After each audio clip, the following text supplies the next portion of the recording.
Bentornati a Football Benchmark, bentornato anche ad Andrea Sartori, Global Head of Sports di KPMG. Ciao Luca.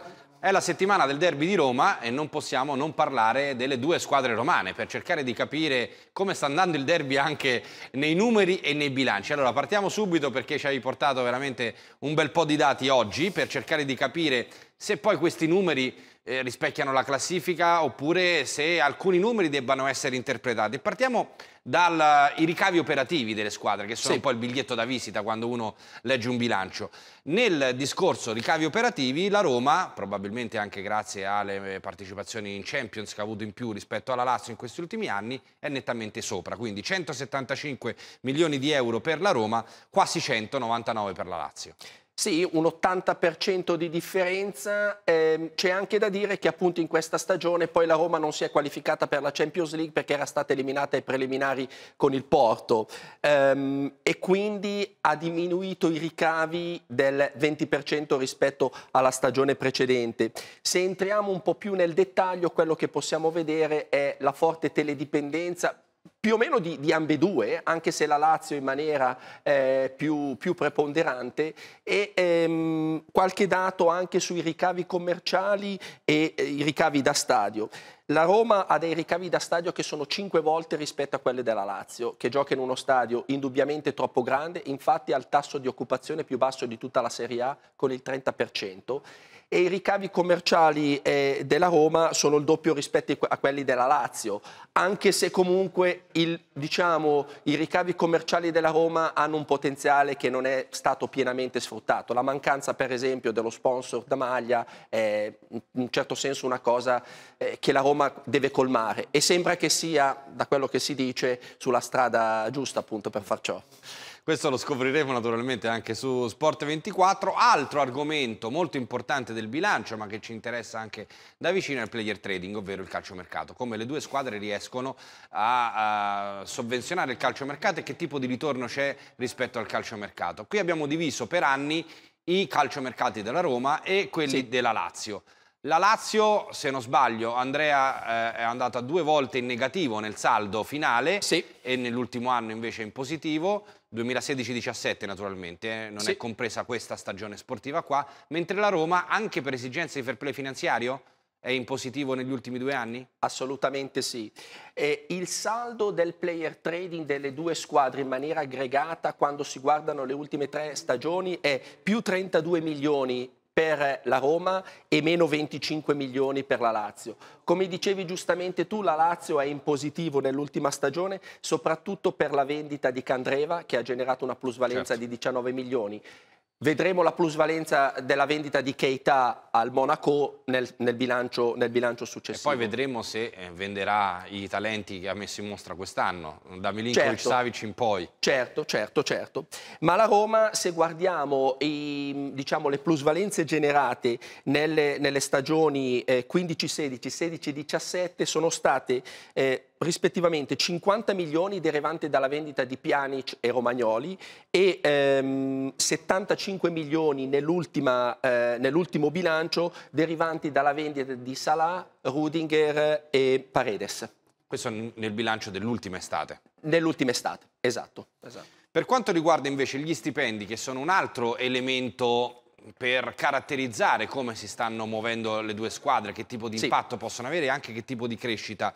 C'è un dato molto interessante perché forse era anche piuttosto scontato, la Roma ha un monte ingaggi all'ordo più alto della Lazio, il dato a me almeno che è interessato di più è l'incidenza sul fatturato. Sì, il rapporto stipendi-ricavi che è un parametro fondamentale per analizzare lo stato di salute di un club, quello della Roma è effettivamente, nonostante la riduzione di 10 milioni rispetto alla stagione precedente, è ancora ben al di sopra del 70% consigliato della UEFA e infatti è l'83%. La Lazio è una società molto virtuosa con un rapporto stipendi-ricavi intorno al 58%. In termini relativi vediamo che appunto la Roma ha dei costi di personale che sono 2 volte e mezzo rispetto a quelli della Lazio. E ti do un dato che trovo molto interessante. Guardando nei bilanci delle due società, il personale amministrativo della Roma in termini numerici è 5 volte rispetto a quello della Lazio.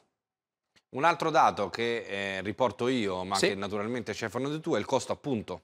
Costo appunto è un dato molto, molto interessante e anche direi abbastanza divertente. La Roma lo scorso anno fece 87 punti, la Lazio ne fece 70 e arrivò quinta. Il costo al punto per la Roma è stato 1.700.000 euro, mentre per la Lazio è stato 800.000 euro al punto. Però se vogliamo dare un termine di paragone, anche per mettere in un contesto diciamo più ampio italiano, l'Inter ha speso 2.400.000 euro al punto, mentre la Juventus ne ha spese 2.900.000 Quindi euro. possiamo dire che la Lazio da questo punto di vista è la società più efficiente, che riesce a ottenere dei risultati sportivi molto importanti al netto di spese sicuramente più basse rispetto alle concorrenti. Esattamente, e direi che l'altra squadra che si avvicina molto a questa analisi che tu hai fatto è il Napoli, che spende 1.200.000 euro al punto. A proposito di risultati, ci sono quelli Sì. sportivi che sicuramente sono importanti per la Lazio, ci sono anche quelli del bilancio, la redditività di una squadra, cioè se l'azienda Lazio e l'azienda Roma funziona. Anche qui abbiamo diviso per anni i profitti prima delle tasse. La Roma... Scusa, questi sono dopo il pagamento delle tasse. Dopo le tasse. La Roma è in azzurro, è sempre sotto la quota zero. La Lazio galleggia in maniera anche piuttosto virtuosa sopra la linea zero. Sì, la Lazio ha 2 anni in cui è in positivo, ha un anno in negativo nella stagione 15-16. Come dicevi tu, la Roma ha 3 stagioni in cui praticamente è in perdita, con delle perdite accumulate in totale di 97 milioni nelle 3 stagioni, mentre la Lazio ha accumulato dei profitti di 5 milioni. Interessante anche notare come la Roma, nonostante le perdite, in questi 3 anni abbia pagato 17 milioni di tasse, mentre la Lazio ne abbia pagate 5 milioni. Altro dato importante preso da Transfermarkt è il valore della rosa, cioè quanto vale la rosa. Qui stiamo parlando della stagione 16-17, sono valutazioni fatte quindi alla fine dello scorso campionato, perché altrimenti ti dovrei chiedere come mai Milinkovic-Savic, che viene valutato 100 milioni, poi la Lazio complessivamente ne ha 54, era relativa alla passata stagione. Anche qui però la differenza, sebbene si tratti di una interpretazione, possiamo dire così, del valore dei giocatori da parte di Transfermarkt, è comunque molto ampia. Questo non è il valore di mercato secondo, è il valore della rosa a bilancio e quindi include Milinkovic-Savic e quindi in un certo senso fa anche capire... Che lo ritroviamo sulla plusvalenza eventualmente? Lo ritroviamo nella plusvalenza, se dovesse essere venduto ci sarà una plusvalenza che appunto sarà mostrata nel bilancio successivo. Quello che possiamo vedere è che a bilancio, quindi parlo ancora del valore netto contabile della rosa, praticamente la Roma ha circa un valore di 3 volte e mezzo rispetto a quello della Lazio. Per essere ancora più chiari, questo è quanto la Lazio ha pagato i suoi giocatori rispetto alla Roma. E diciamo è il costo storico dei giocatori a bilancio. Costo reale. Sì, chiamiamolo il costo storico. Chiaramente vengono poi dedotti gli ammortamenti e gli ammortamenti vengono calcolati sulla base della lunghezza del contratto.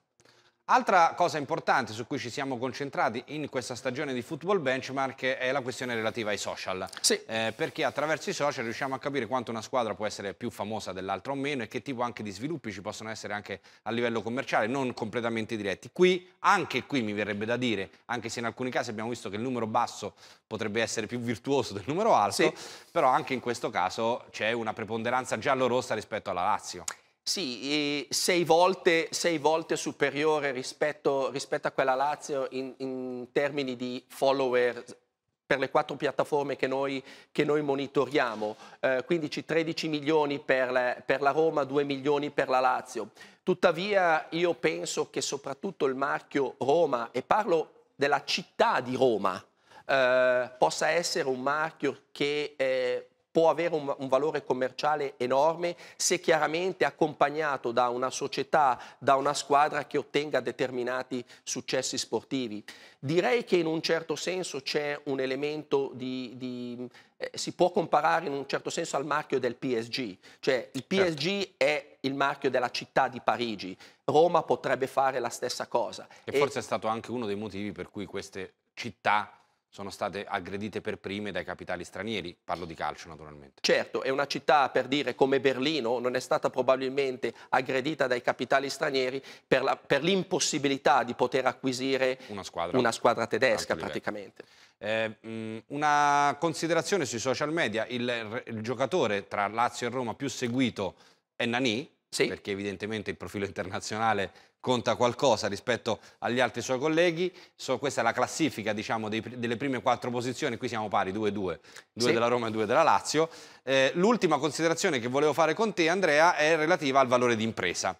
Al 1° gennaio 2017, anche in questo caso, si nota una differenza piuttosto marcata fra la Roma e la Lazio. In questo caso pesano le partecipazioni europee, il valore dei giocatori, il fatto di essere più credibili a livello internazionale rispetto alla Champions League, per esempio per l'ultima stagione perlomeno, oppure è un discorso che esula da questo tipo di Pesa tutto quello che tu hai menzionato, cioè pesa il fatturato, pesa il valore della rosa, pesa il livello di profittabilità, pesa la stabilità del club nel corso degli anni, e se guardiamo il valore di impresa delle due società come calcolato da KPMG al 1° gennaio 2017, la Roma vale praticamente il doppio, esattamente il doppio rispetto alla Lazio.